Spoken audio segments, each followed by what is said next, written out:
Meet Ali Bennett, a friend of mine, a young Muslim born and raised in Sydney, Australia, who has lived quite a successful life.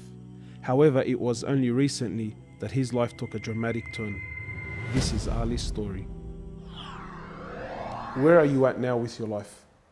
What's happened to you? And at this point in my life, والله I've been gifted alhamdulillah by Allah with cancer throughout my body, and I've changed my whole life to sort of helping people. Why do you call it a gift, Ali? And alhamdulillah, it's a gift because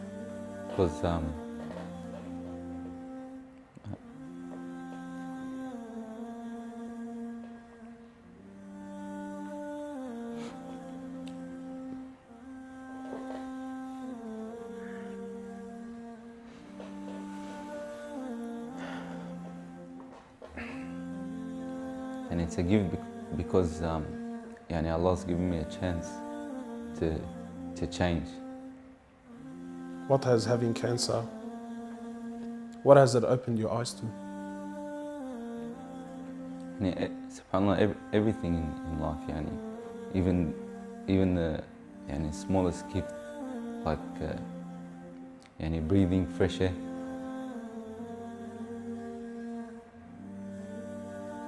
Do you feel like you used to take that for granted before?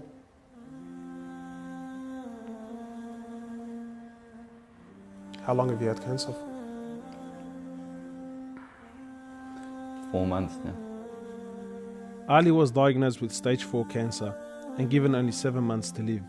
Upon finding the news, he immediately sold his successful business and was forced to reconsider the lavish lifestyle he was accustomed to. Everything was to change. Ali, what was your reaction when you came to know you had cancer? I got rid of my cars, I got rid of my watches,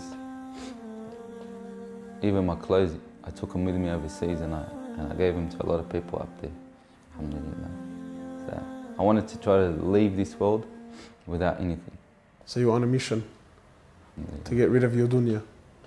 It wasn't until Ali invited us into his room that we truly understood the luxurious lifestyle that he was living and the extent of the sacrifice that he was making. What's all this, Ali? Talk to me, explain this. It's a bracelet, costs about 60,000. $60,000. Yeah. What do you have in these boxes, Ali? They're all my shoes, alhamdulillah. Louis Vuitton? All Louis Vuitton. How much is something like this worth, Ali? They're probably about 1,300. How much you pay for that, Ali? About 700 Thongs. for a pair of thongs, yeah. So what's happening with the sunglasses here, Ali? I just like collecting different sunglasses. Yeah? I've got rid of a lot of them. I gave them to a couple of brothers in Africa, alhamdulillah. So you're telling me there's a kid in Africa that's walking around with Louis Vuittons and Can I try one of these hats on? I've only mentioned them in my talks like 100 times. You can try the red one on. It's limited edition one. Barakallah. What do you reckon else? Sheikh Gucci. Ali's interest in the dunya has left him abruptly and no longer holds a place in his heart. So Ali, what do you feel now, like when you look at this?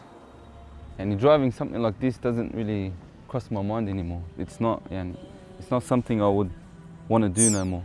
After someone tells you, or you find out that you're sick, or you haven't got much time in this life, wallah, this is the last thing you would want to chase. And this is how we should be living our life every day. A car like this, people would love to be in it, people would love to own, people would love to drive it. Wallah, they're going for the wrong goals. And you realize that when you get sick, when someone tells you haven't got long to live, you realize all this stuff, it does not benefit us in any way. So what's the value of this in your heart now? This is worth one pair of thongs for a little African child with no thongs. Wallahi, it's worth more than me to see him smile with a pair of thongs than own one of these. Wallah al-Azim. Ali has since dedicated the remainder of his life and wealth to helping those who are far less fortunate than him. After an emotional journey to Africa, Ali has established a charity titled Muslims Around the World Project. The organization wasted no time in the construction of a masjid and a school in Africa to serve as an ongoing charity for him when he finally has to depart this world. Well, it all started from when I went to the cemetery when a brother that has cancer passed away. And I was at the cemetery and I was just thinking to myself, after you go, there's nothing. There's no one there for you. No mother, no father, no brother, no sister, except for your deeds. And even your money is not going to be there for you. So the only thing that's going to be there for you is a sadaqah. And that's the only thing that's going to help you gradually through your time in the grave till you get to the ultimate destination.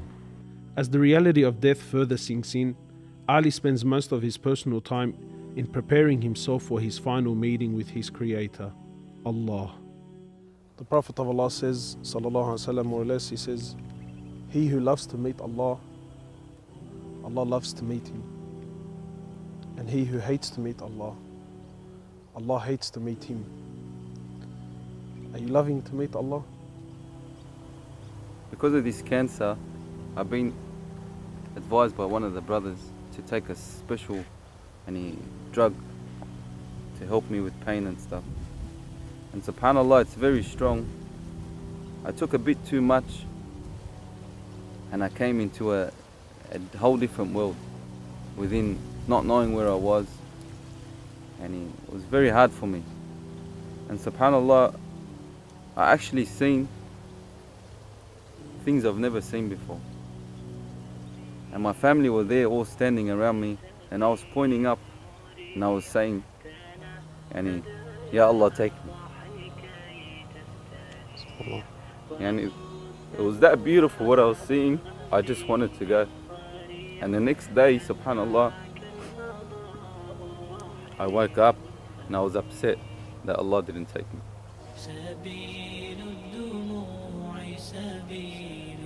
Well, I ask Allah subhanahu wa ta'ala to purify you and to give you shifa, and to keep you around us for a long time. Allah, may Allah subhanahu wa ta'ala reward you.